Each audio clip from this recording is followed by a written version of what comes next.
The sound of an engine doesn't just hit your ears. It crawls down your spine, settles in your chest, and whispers something primal, something that says this machine is alive. Today, that voice belongs to the 2026 Pontiac Firebird. A name that's been in hibernation for decades, now reborn, and we've got our hands on one. Not to baby it. Not to polish it and hide it away.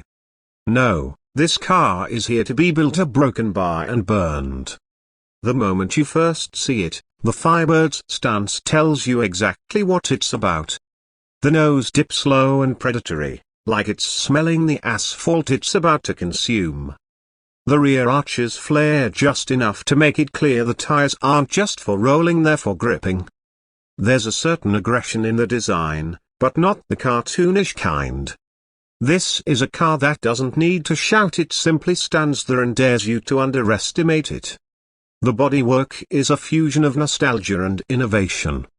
From certain angles, you can almost see the ghost of the late 70s Trans Am in the curves, just enough of that throwback magic to tug at a gearhead's memory. But every panel has been sharpened, every line tightened. The LED signature in the headlights flickers to life in a pattern that feels almost avian, like the glowing eyes of some mechanical phoenix. And under that sculpted hood, that's where the real story begins. Pontiac, well, technically GM could have gone the safe route. They could have dropped in a turbocharged V6 or gone fully electric, and no one would have blinked. But they didn't. They brought back the rumble. The 2026 Firebird comes with a naturally aspirated 6.6-litre V8 option, tuned to deliver 520 horsepower straight to the rear wheels. It's the kind of engine that doesn't just rev, it snarls.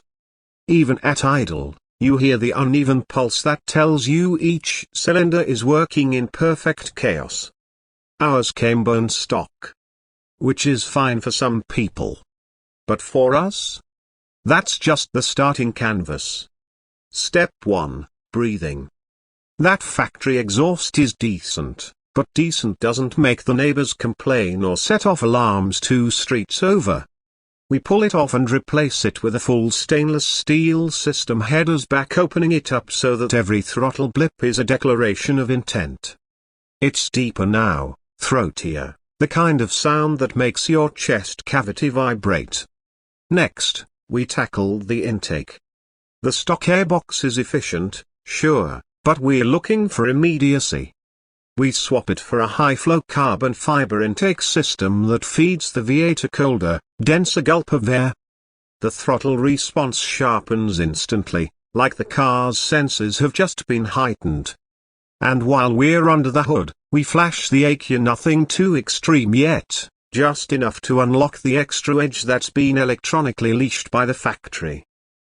The Firebird's suspension out of the box is surprisingly competent, but we're not here to leave it competent.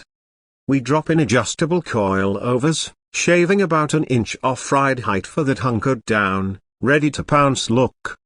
Stiffer sway bars go in to keep body roll in check. Because when you're dealing with 1,000 horses on tap, you need more than just courage to keep it straight through corners.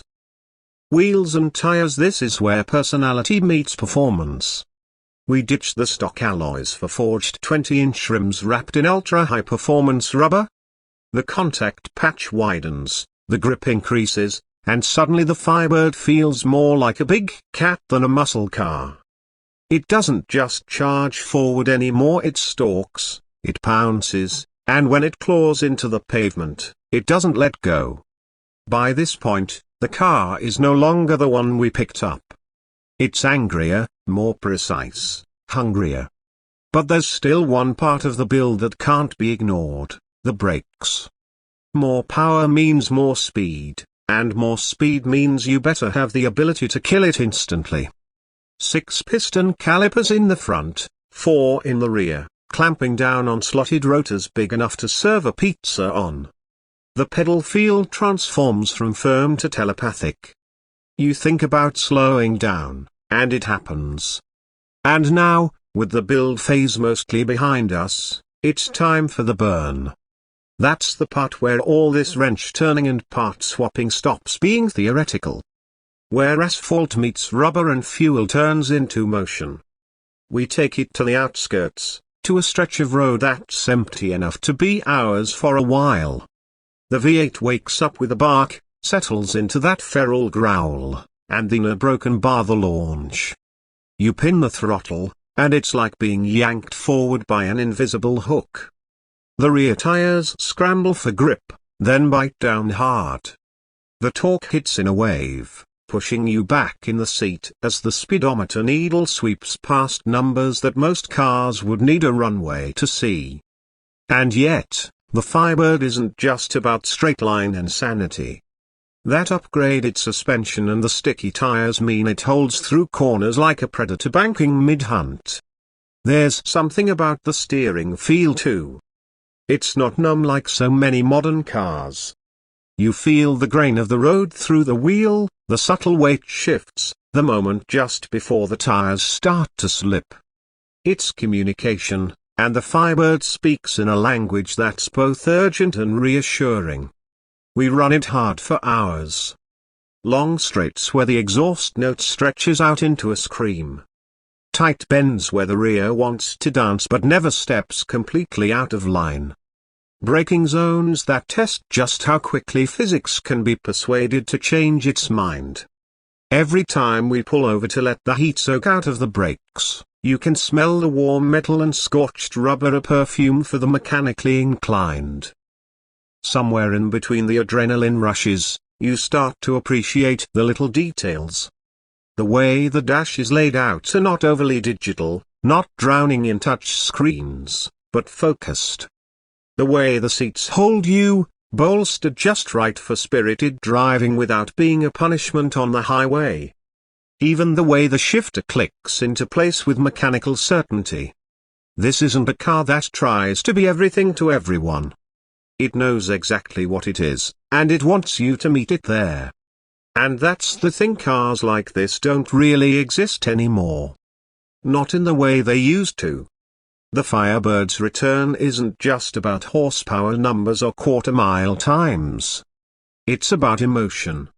It's about a connection to a machine that's not trying to hide what it is. There's a rawness to it, even with all the modern refinements, that reminds you driving can be more than transportation, it can be an event. As the day bleeds into night, we take it one last time down the strip of road. The headlights carve twin beams through the darkness, the exhaust note bouncing off trees and disappearing into the distance.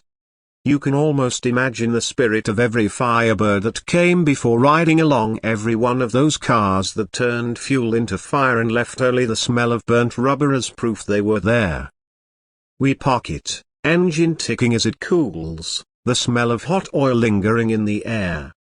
You look at it under the dim light and realize this isn't the same machine that rolled into the garage days ago. It's leaner, meaner, sharper.